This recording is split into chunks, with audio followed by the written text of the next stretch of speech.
এক জোড়া জুতা নতুন কিনছিলাম বন্ধুরা, আপনারা দেখুন এই জুতার তলে যে হিল দেখতে পাচ্ছেন, যে এই যে হিলটা, এই হিলটা উঁচু হওয়ার কারণে এই যে এইখানে এই জায়গাটাতে উঁচু, অর্থাৎ পা দিলে এই জায়গাটাতে কিন্তু খুবই ব্যথা লাগে। তো যার জন্য এই জুতার হিলটা খুলে ফেলার সিদ্ধান্ত আমরা নিই। তো হিলটা খুলে ফেললে এই যে দেখুন জুতার অবস্থাটা বর্তমানে এমন দেখা যাচ্ছে। আর এই জায়গাটা এত ব্যথা লাগতো যে এই জুতা পরাই যেত না। এই জুতা কিন্তু একদমই নতুন নতুন কিনে নিয়ে আসা হয়েছে। তো গতকালকে জুতাটা পরিধান করে বাজারে যাওয়া হয়েছিল। তো দেখুন এর মধ্য থেকে এটা বের করছি।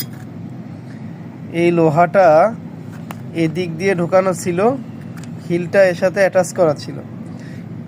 এই অংশটা, জুতার এই অংশটা ঠিক এই জায়গায়, পায়ের এই জায়গাটাতে খুব ব্যথা হতো। এটার কারণে দেখুন লোহাটা এমনভাবে দিছে যে এটা এভাবে উঁচু হয়ে রয়েছে।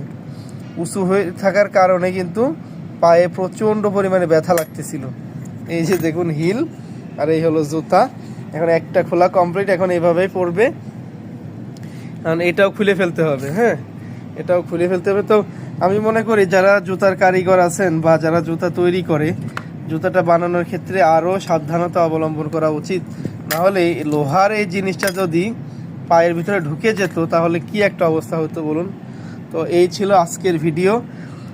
আপনারা সবাই ভালো থাকবেন, ধন্যবাদ।